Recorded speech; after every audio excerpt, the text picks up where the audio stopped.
Halo, selamat berjumpa kembali di kelas online program pembelajaran jarak jauh, di mana meski hanya dari rumah, dengan menggunakan buku dan internet, kita bisa berpergian ke berbagai tempat, menembus ruang dan waktu, menjadi insan yang berwawasan. Selamat belajar dan selamat menyaksikan. Adapun topik yang saya bahas pada video ini adalah masa praaksara. Kita mulai dari pengertian praaksara.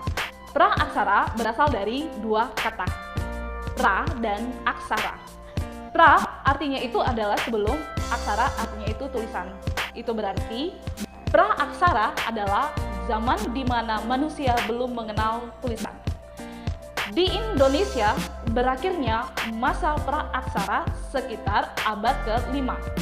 Hal ini dibuktikan dengan ditemukannya sebuah prasasti Yupa, yaitu dari kerajaan Kutai yang menggunakan bahasa Sanskerta dan ada yang menggunakan bahasa Pahlawi. Bukti-bukti lain dari masa praaksara bisa juga berupa satu, fosil, dan yang kedua, artefak. Fosil artinya itu adalah sisa makhluk hidup, dan artefak artinya itu adalah sisa peralatan hidup. Jenis-jenis manusia purba. Jenis-jenis manusia purba di Indonesia ada 3. Yang pertama, Meganthropus paleojavanicus. Yang kedua, Pithecanthropus. Dan yang ketiga, Homo. Yang pertama, Meganthropus paleojavanicus. Meganthropus paleojavanicus berasal dari kata megan yang artinya besar, anthropus artinya manusia purba, paleo paling tua, dan javanicus artinya itu dari Pulau Jawa. Itu berarti Meganthropus paleojavanicus adalah manusia purba yang besar dan tertua yang berasal dari Pulau Jawa. Fosil Meganthropus paleojavanicus ditemukan oleh von Koenigswarth di Sangiran pada tahun 1941. Adapun ciri-ciri Meganthropus paleojavanicus, yang pertama, mempunyai tonjolan tajam di belakang kepala. 2. Bertulang pipi tebal dengan tonjolan kening yang mencolok. Dan yang ketiga, tidak mempunyai dagu sehingga lebih menyerupai kerang. Yang keempat, mempunyai otot kunyah, gigi, dan geraham yang besar dan kuat. Dan yang kelima, makanannya berupa tumbuh-tumbuhan. Yang kedua, Pithecanthropus. Pithecanthropus berasal dari dua kata, Pithecanthropus dan Anthropus, yang artinya manusia kerang. Pithecanthropus terbagi menjadi 3 jenis. Yang pertama, Pithecanthropus erectus. Yang kedua, Pithecanthropus mojocarpensis atau robustus. Yang ketiga, Pithecanthropus soloensis. Pithecanthropus erectus ditemukan oleh Eugene Du Bois pada tahun 1891 di sekitar Sungai Begawan, Solo, Trinil, Jawa Tengah. Fosil yang ditemukan berupa tulang rahang atas, tengkorak, dan tulang kaki. Yang kedua, Pithecanthropus mojocarpensis, disebut juga dengan Pithecanthropus robustus.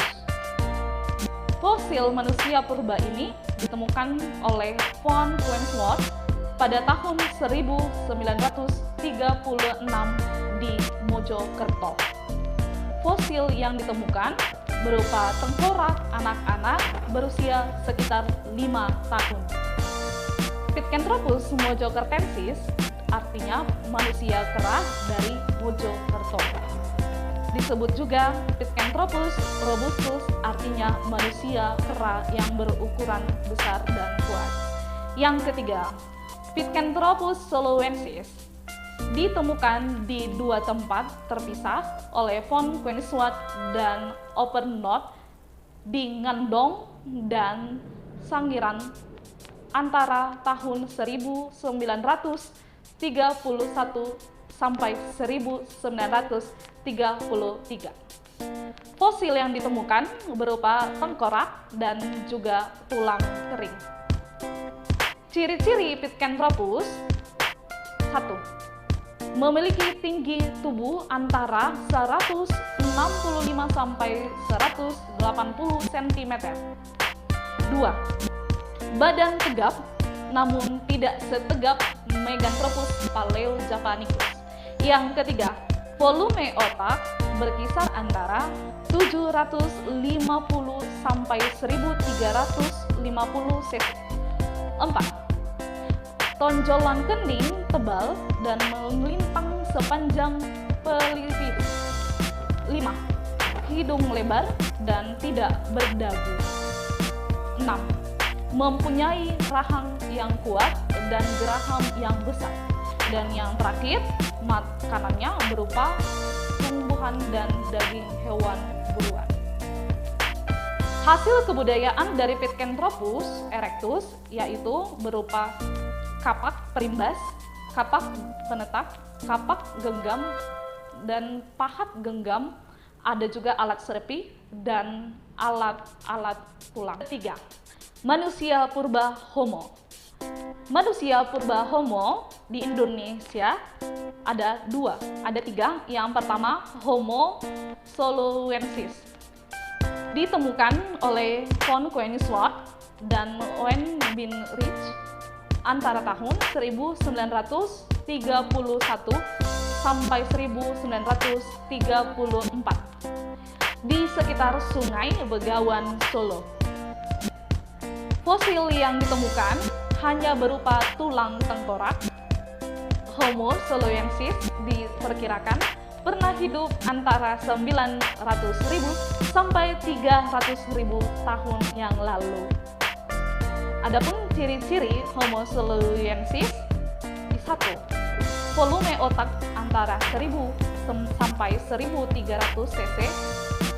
Yang kedua, tinggi badan antara 130 sampai 210 cm. 3. Muka tidak menonjol ke depan serta berjalan tegak secara bipedal atau menggunakan dua kaki. Hasil budaya Homo soloensis yaitu berupa kapak genggam atau kapak perimbas, alat serpi, alat-alat tulang, dan alat-alat zaman dahulu. Yang kedua, Homo wajakensis ditemukan oleh Eugene de Bois pada tahun 1889 di Wajak, Jawa Timur. Fosil yang ditemukan berupa rahang bawah, tulang tengkorak, dan beberapa ruas tulang leher. Ciri-ciri Homo wajakensis antara lain memiliki muka lebar dan datar, hidungnya lebar, dan bagian mulutnya menonjol. Tulang tengkorak sudah membulat, serta memiliki tonjolan yang agak menonjol di dahi. Homo wajakensis diperkirakan hidup antara 40.000 sampai 25.000 tahun. Homo floresiensis ditemukan pada saat penggalian di liang buah Flores oleh tim arkeologi Puslisbang Arkeologi Nasional Indonesia dan University of New England, Australia pada tahun 2003. Saat dilakukan penggalian pada kedalaman 5 meter, ditemukan kerangka mirip manusia yang belum membatu atau belum menjadi fosil dengan ukurannya yang sangat kerdil. Manusia kerdil dari Flores ini diperkirakan hidup antara 94.000 dan 13.000 tahun sebelum Masehi. Ciri-ciri Floresiensis antara lain tinggi badan kurang dari 1 meter, berbadan tegap, berjalan secara bipedal, volume otak sekitar 417 cc, serta tidak memiliki daging. Itu dia jenis-jenis manusia purba yang hidup di Indonesia. Sekian materi yang saya berikan, semoga bermanfaat.